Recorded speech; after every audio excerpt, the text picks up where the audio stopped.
سلام مرحب شعب المسلمين رحب منتظرين بنترحب. السلام عليكم ورحمة الله وبركاته. sheekadii geedkii badbaadada waxa la sheegay in ay waa hore jireen laba nin oo walaalo ahaa kuwaas oo deganaa tuulo xaalkeedu wanaagsanaa oo barwaaqo ah. mid ka mid ah labada nin ee walaalaha ah wuxuu ahaa nin maal badan leh, sidoo kale ahaa nin caqli wanaagsan. maalkiisa waxa uu siin jiray bar ka mid ah dadka masaakiinta ah.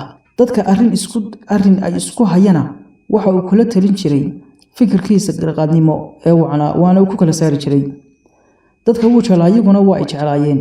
waa uu soo dhawaysan jiray, iyaguna waa ay soo dhawan jireen. ninka kale ay walaalo ahaayeen waxa uu ahaa mid hanti aan haysan, sidoo kale xaasid ah oo weliba doqon ah. isagoo xaasidi jiray waxbixinta walaalkii, noloshiisa wuxuu ku riyoon jiray inuu noqdo sida walaalkii maal iyo caqliba ku dayashada oo ka ahayd xaasidnimo. ninkii xaasidka waxa uu ku riyooday isagoo ku jira god.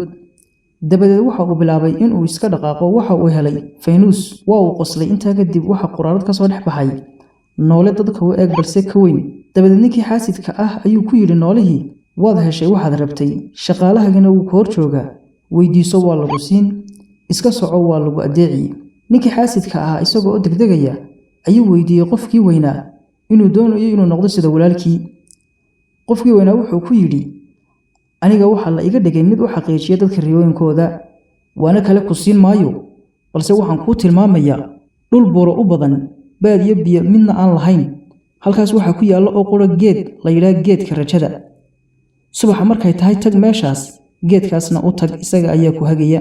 markii uu waagu bariyey, ninkii xaasidkaa waxa uu diyaarsaday sahaydiisii. degdeg ayaanu uga baxay dhankii geedku ka xigay. dhulkii waa uu laabay isagoo ka dheeriyey dabaysha si uu u gaadho geedka rajada wakhtiga ku dhaqsaha badan. isagoo waddada sii maraya waxaa ka soo horbaxay waraabe. waraabihii ayaa weydiiyey ninkii xaasidka ahaa halka uu ku socdo. waxa uu u sheegay inuu ku socdo geedkii rajada. dabadeed waraabihii ayaa ku yidhi, asxaan maadii samayn? ninkii ayaa yidhi, haa. waraabihii waxa uu yidhi, waxaad ii weydiisaa geedka. waxaan ahay mid ugaadhsi badan, hilib dare ahna cuna, biyo dhadhan leh oo macaanna cabba. aniga oo intaas isku darsaday, haddana waxaan ahay mid daciif ah oo jidhkiisu caato yahay sidaad arkayso. ninkii xaasidka ahaa wuxuu ku yidhi, waan kaa gaadhsiin intaa. ninkii xaasidka ahaa waxa uu socdaba waxa uu buuro fanto oo uu biyo ka gudbo ayuu soo gaadhay bustaan weyn oo ninkii lahaa ka shaqaynayo. dabadeed wuxuu weydiiyey ninkii bustaanku halka uu ku socdo. ninkii xaasidka ah waxa uu sheegay inuu ku socdo geedkii rajada, kaasoo dadka haga su'aalaha ay qabaanna uga jawaaba. ninkii bustaanka lahaa waxa uu ku yidhi ninkii xaasidka ahaa, wanaag maad ii samayn? xaasidku waxa uu ku yidhi, haa.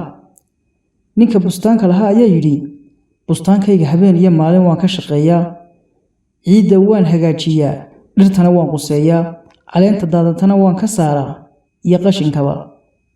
wixii aan beerana waan daryeelaa, balse sidaad arkayso dhirta bustaanka midhaheedu wuu yar yahay oo dadaalka ku baxa iyo waxa ay soo saarto isma laha. ninkii xaasidka waxa uu yidhi, waan kaa gaadhsiin fariintaada.